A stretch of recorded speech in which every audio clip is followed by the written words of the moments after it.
Selamat malam Ustaz. Assalamualaikumnya ada. Dia kayak selamat malam. Saya tak mau disebut selamat malam. Iya malam selamat, besok pagi. Apalagi udah kena laporkan nih, ngeri-ngeri juga gitu. Iya, jangan lakukan mancing-mancing. Saya hamba Allah Pak Ustaz. Alhamdulillah, sekarang banyak orang hamba harta, hamba kuasa, hamba setan, hamba hantu. Bagaimana cara menjaga sholat agar lebih khusyuk dan tak malas Pak Ustaz? Itu nampak api kan? Kalau nanti terlintas di hatimu malas sholat, bakar jadi sebentar. Berapa lama kau tahan? Buatlah. Agak-agak gosong sedikit. Hai tangan, tahan kau masuk neraka nanti tangan. Nama kau nanti nama nerakanya neraka sakor. Masalakakum fi sakar. Kenapa kau masuk dalam neraka sakar? Lam naku minal musallin, karena tak sholat. Makanya Muhammad Ali kemana-mana bawa mancis. Muhammad Ali petinju, mana-mana bawa mancis. Padahal dia tak merokok. Ditanya orang, kenapa kau bawa mancis? Asal terlintas di otakku mau buat dosa, aku bakar tangan. Kalau mancis tak mempan, obor bah. Bagaimana sholat ini khusyuk Pak Ustadz? 5. Yang pertama, ketika berwudu khusyuk. Waktu menyuci tangan, bersih dosa dari tangan. Waktu memasukkan air ke mulut ke hidung, bersihkan dosa-dosa mulut, dosa-dosa lidah, dosa hidung. Waktu air dibasuh ke muka, keluar dosa-dosa biji mata, banyak silap salah. Waktu air menyiram tangan, keluar dosa-dosa dari ujung jari jemari. Khusyuk. Waktu air mengusap kepala, keluar dosa isi kepala yang kotor sampai ke lubang telinga. Waktu air menyiram kaki, keluar dosa-dosa kaki yang dilangkahkan ke tempat maksiat dan dosa. Makanya ketika berwudu itu jangan bercakap. Ini banyak orang sambil wudhu bercakap. Itu udah aku bilang sama kau kemarin, panjat pinang itu yang besar-besar kali pinangnya. Modal kita pun tak ada, tapi kau itulah. Pak RT kan udah ngasih, Pak RW kenapa enggak juga? Entahlah, kentutlah sama dia. Itulah maka tak khusyuk. Karena ketika wudhu masih bicara dunia. Lalu dari tempat wudhu ke tempat sholat tak boleh tasbih. Tasbih menggerak-gerakkan. Kerotak-kerotak. Tak boleh. Tasbih tak boleh. Yang boleh tasbih. Subhanallah. Makanya kalau ada ngajak-ngajak ngobrol tak usah. Gimana kabar Rasulullah? Subhanallah. Subhanallah. 3. Ada terdengar azan, jawab. Hayya 'alas shalah. La haula wala quwwata. Jangan bicara waktu azan. Siapa yang bicara ketika azan dikumandangkan, matinya mati su'ul khatimah. Begitu kata Syekh Imam Nawawi, Syekh Jalaluddin Abdurrahman As-Suyuti. Hati-hati. Lalu kemudian yang keempat, membaca bukan mutalaah. Mutalaah mulut tak bergerak. Waktu sholat itu membaca. Allahu Akbar kabir, walhamdulillah katsir. Baca. Ini banyak orang sholat mulutnya diam.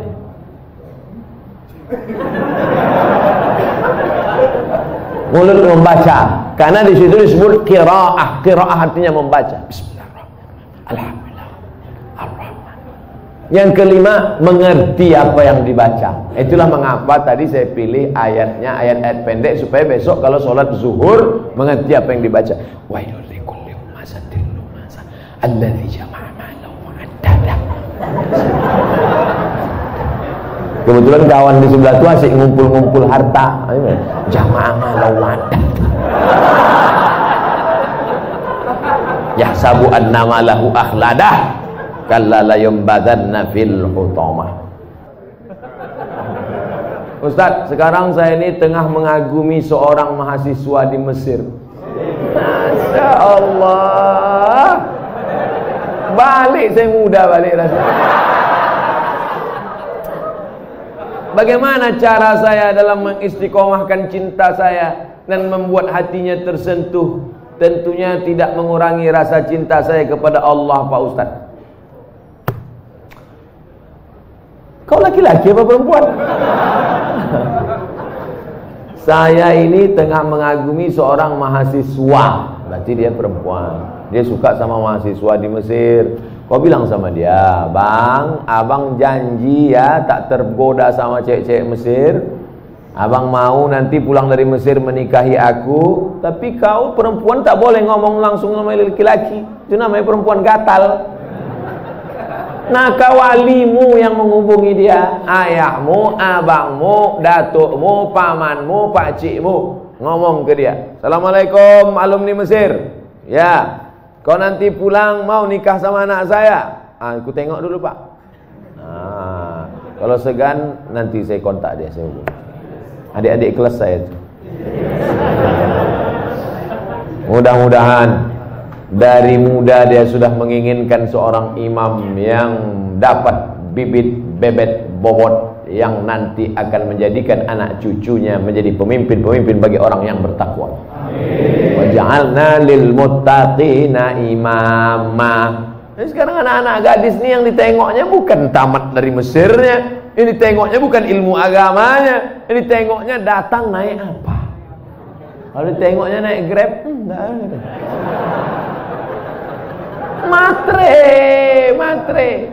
Matre. Na'udzubillah. Bersyukur Bapak Ibu anak-anak gadisnya mau memilih imam, qori, alumni Al-Azhar. Saya pernah pulang dari Jakarta, pulang khuruj 40 hari. Ini mau nanya apa mau ngasih tahu? Khuruj 40 hari. Naik kapal laut bulan Ramadan kemarin. Sedap ceritanya nih. Rasa-rasa membaca novel tenggelamnya kapal Van der Wijk. Ketika malam Jumat pula, saya duduk di atas kapal itu. Ketemu sama orang Swiss. Panjang ceritanya. Alhamdulillah, lebih kurang 30 apa ini? Hah? 30. Tahu pula kan dari aku lagi. Bicara sama orang Swiss itu, berhasillah kami bimbing dia syahadat. Allahu Akbar. Down saya membacanya. Saya menceramahi orang yang udah Islam. Saya menceramahi orang yang sudah dalam masjid. Ini mereka meninggalkan keluarga, meninggalkan harta, meninggalkan ruko, khuruj fisabilillah, menceramahi orang yang tak kenal Allah menjadi kenal Allah hanya dalam waktu 30 menit. Aku sudah 1 jam ceramah. Yang udah beriman tetap aja imannya gitu. Malu kepada Allah SWT. Alhamdulillah, dia pun bersyahadat Pak Ustadz, dan kami kasih hadiah siwa. Dengan senang hati langsung dipakainya siwa itu. Tapi ketika turun, saya kehilangan orangnya. Bagaimana tanggung jawab saya kepada Allah telah mensyahadatkan dia? Maka tadi saya disuruh membimbing syahadat perempuan. Lalu saya pesankan kepada pengurus masjid, catat nomor HP-nya, daftarkan dia ke Mu'alaf Center. Mu'alaf Center artinya pusat mu'alaf, bukan mu'alaf yang bawa senter. Persatuan mu'alaf. Nanti kalau ada yang masuk Islam, tolong dibuatkan, daftarkan di Mu'alaf Center. Perhatikan dia sudah ngaji atau belum, sholatnya bagaimana, puasanya bagaimana. Jangan setelah sadar, tapi ini kau sudah berikan dia hidayah, saudaraku. Ayyadiyallahu bika rajulan wahidan, satu orang dapat hidayah kanamu khairum min umurin na'am, lebih baik daripada kau memiliki seekor unta yang merah. Adapun kelanjutannya mudah-mudahan sekarang kan mereka orang-orang barat ini canggih, dia tahu internet, duit dia banyak. Mudah-mudahan dia kembali ke Swiss dan dia menggabungkan diri dengan saudara muslimnya di Eropa. Ini yang udah lalu tak bisa kita ulang. Cuma yang akan datang kalau mensyahadatkan, jangan lupa catat nomor HP-nya, alamatnya, supaya bisa kita kirim kabar, kita kasih video ceramah saya ini pula. Adik-adik yang di Fakultas Bahasa Inggris di USU Universitas Sumatera Utara, kalian terjemahkan bahasa ceramah saya ini ke bahasa Inggris supaya masuk Islam pula orang-orang Swiss sana nanti insyaallah. Jangan dia ini aja dapat surga, saya mau juga. Bagaimana Islam dia Pak Ustadz? Dia udah bersyahadat. Tinggal dia belajar sholat, belajar puasa, belajar dia bagaimana berzikir, membaca Quran. Jangan lupa, di Eropa itu pengajian-pengajian Islam justru lebih banyak. Di sana ada Islamic Center, ada Islamic Council, macam-macam di sana ada. Jadi jangan cemas, jangan takut. Engkau sudah menyampaikan hidayah kepada saudara kita. Begitulah aslinya dakwah. Inilah yang da'i. Da'i mengajak orang dari jalan setan ke jalan Allah, mengajak orang dari jalan tak tahu hidayah kepada jalan hidayah. Inilah yang da'i. Bukan Ustaz Abdul Somad da'i. Ustaz Abdul Somad hanya mau izzah hasanah, menceramahi orang yang sudah dalam masjid, orang yang sudah baik, orang yang sudah dapat hidayah. Nah, Ustaz bagaimana cara menghadapi suami yang terlalu fanatik dengan pengajian salafi? Sementara saya selalu berselisih paham dengan dia, dan dia selalu melarang saya untuk jangan memfoto atau memvideokan anak saya. Mohon pencerahannya Pak Ustaz. Perbedaan dengan salafi ini ada beberapa poin. Saya banyak kawan saya salafi. Ustadz Maher Tuailibi salafi, Ustadz Omar Mita salafi, Ustadz siapa yang di Malang? Abdullah Hadrami salafi. Cuma salafi ini ada yang garis lunak, ada yang garis keras.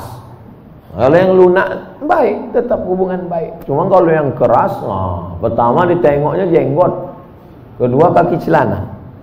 Asal tengoknya tak berjenggot, tak kaki celana, neraka jahanam.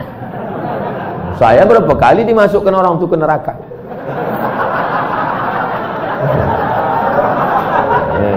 Itu jadi maksud saya jangan kalian pukul rata, jangan pukul rata. Adapun dia melarang foto, melarang video, bagus juga. Takut dia kalau anak ini difoto, dibuatkan video, diupload di Instagram, di FB, nanti takut kena penyakit ain.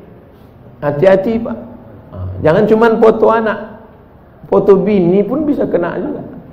Dilarikan orang bini bapak nanti. Hati-hati. Jadi kalau sekedar melarang foto sama video tak apa-apa. Tapi kalau sampai pada perbedaan mazhab, ini tentang masalah salafi. Pak Ustadz, bagaimana hukumnya apabila seseorang terlambat atau tinggal dalam sholat id? La ilaha illallah. Sholat id pun terlambat. Parah kawannya.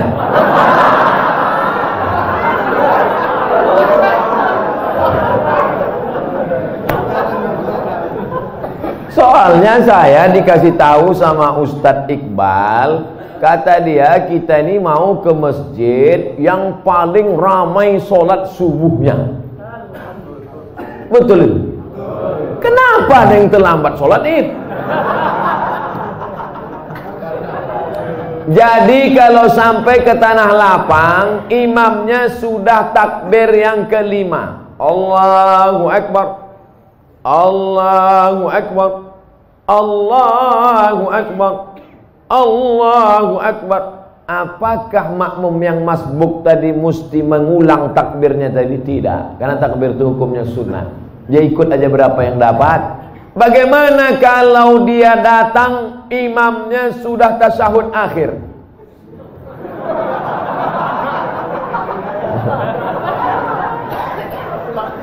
Udah hampir terbuka mulut imam. Masuk dia. Kata imam. Masuk dia. Maka dia habis salam itu tegak, dibuatnya takbir 7 dengan 5.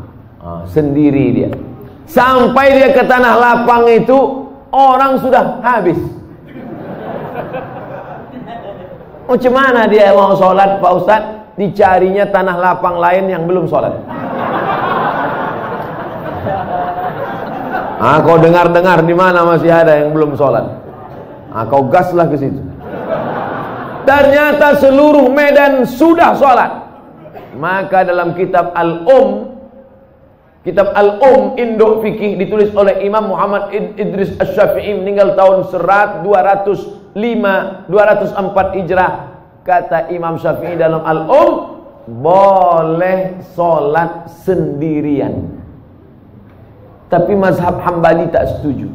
Mazhab Syafi'i dalam kitab boleh sholat sendirian bagi yang musafir. Kemarin ada yang WA saya, Ustaz, saya pulang kampung naik pesawat, apakah saya nanti sampainya sekitar jam sekian gak ada sholat id lagi? Sholat sendirian menurut pendapat mazhab Syafi'i. Ustaz, saya baru tahu kalau pasangan hidup saya LGBT.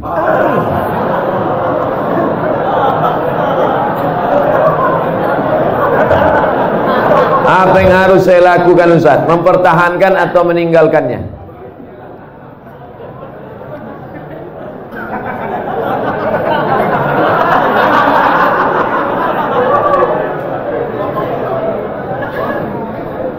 Mungkinkah pertemuan itu di luar kuasa Allah Subhanahu wa ta'ala? Tak mungkin. Maka harus dibaca, ada hikmah di balik ini. Hikmah pertama, sebenarnya Allah memilih engkau karena Allah sedang menguji engkau merubah si LGBT ini. Oleh sebab itu, kau ajak dia, bang, ini laki-laki LGBT ini kan, bang, kau berubah bang, berubah. Bisa kau tengok yang laki-laki, kau tengok aja aku. Ajak dia pengajian, bimbing dia ruqyah, bawa dia ke Ustadz Musdar Bustamam LC di ruqyah. Mana tahu dia diganggu jin bencong. Ada. Jangan bapak ibu sangka orang LGBT itu murni karena diri dia diganggu jin. Ada beberapa bencong waktu dibacakan ayat-ayat ruqyah keluar balik jantannya. Oh, apa? Padahal sebelum itu apa? Sehat dia. Segala usaha, pergi ke terapis, pergi ke psikolog, pergi ke ustadz, pergi ke ruqyah. Kalau kau tengok ada perubahan, lanjutkan. Tapi kalau kau tengok nampaknya dia tak berubah, maka kau gugat ke pengadilan, kau cari suami yang bersih dari penyakit LGBT. Tapi lakukan dulu langkah-langkah ini. Tapi kalau dia tak berubah juga, memang tak ada niat dia untuk berubah, memang dia mau bertahan di situ. Kau perempuan lemah, tak sanggup. La yukallifullahu nafsan illa wus'aha. Maka kau gugat dia ke pengadilan. Saya gugat dia karena dia LGBT. Tengok sama Pak Hakim. Kenapa kau gugat dia? Dia LGBT. Betul kau LGBT? Iya, kata dia. Mudah-mudahan Allah menyelamatkan anak cucu cicit kita dari LGBT. Penyakit LGBT ditulis dalam Al-Quran. Innakum la ta'tuna ar-rijala syahwatan min dunin nisa. Kalian mendatangi laki-laki bersahwat tak mau pada perempuan. Hukumannya ditulis dalam Quran. Ja'alna 'aliyaha safilaha. Kami jadikan yang bawah naik ke atas, yang atas bawah turun ke bawah. Amtarna alaihim bihijaratin min sijilin mandun. Kami hujani mereka dengan batu dari api neraka. Tak ada azab-azab yang hebat itu sampai ditulis dalam Quran, menunjukkan begitu hebatnya dosa LGBT. Di dunia kena penyakit HIV AIDS. Ada pengakuan seorang dokter ketika diperiksa, macam-macam penyakit yang tak terlintas di pikiran. Orang kena LGBT ini berbisul otaknya. Orang bisul di lutut jadi otak. Oleh sebab itu LGBT tobatlah kalian, tobat. Bertambah lagi musuh. Mengamuk pula besok LGBT. Bantailah situ. Apa lagi dipikirkan? Awak pun akan mati juga. Diam pun mati, bercakap pun mati. Bagus mati bercakap daripada mati diam. Ustaz, saya mau tanya, mana yang diutamakan, suami apa istri? Mana yang diutamakan, suami antara istri atau saudaranya? Soalnya suami saya selalu ini ada kewajiban. Hai laki-laki, kalian punya 5 kewajiban pada perempuan. Pertama, kasih dia makan. Pagi lontong sayur, siang capcay, malam tahu saya tak masak. Pertama, kasih dia makan. Yang kedua, kasih dia pakaian. Karena sekarang banyak laki-laki yang tak mengasihi bininya pakaian. Kalian tengoklah di mall-mall. kain belum berjahit dipakai, celana kuyak dipakai. Yang ketiga, kasih dia tempat tinggal yang layak. Yang keempat, kasih dia pendidikan. Aslinya kalian laki-laki yang mendidik istri kalian, dek, ini namanya idgham, ini namanya qalqalah, ini namanya ikhfa, ini namanya. Aslinya laki-laki yang mendidik istrinya, tapi karena tak sanggup maka diajarkan kepada guru mengaji. Makan, pakaian, tempat tinggal, pendidikan, perhatian. Banyak perempuan sekarang pakai tumit sepatu 15 cm. Itu perempuan yang perlu perhatian. Tak diperhatikan dia, itulah ingin diperhatikan orang. Dipakainya tumit sepatu 15 cm. Dia yang makai, kita yang takut. Nengok dia, jatuh. Kalau sudah kau kasih 5 kewajiban, maka gugurlah kewajiban engkau di hadapan Allah Subhanahu wa taala. Itu standarnya. Lebih dari yang 5 itu berarti engkau sudah adil. Gimana laki-laki? Siap memberikan yang 5 tadi? Dah, soleh-soleh semua itu insyaallah.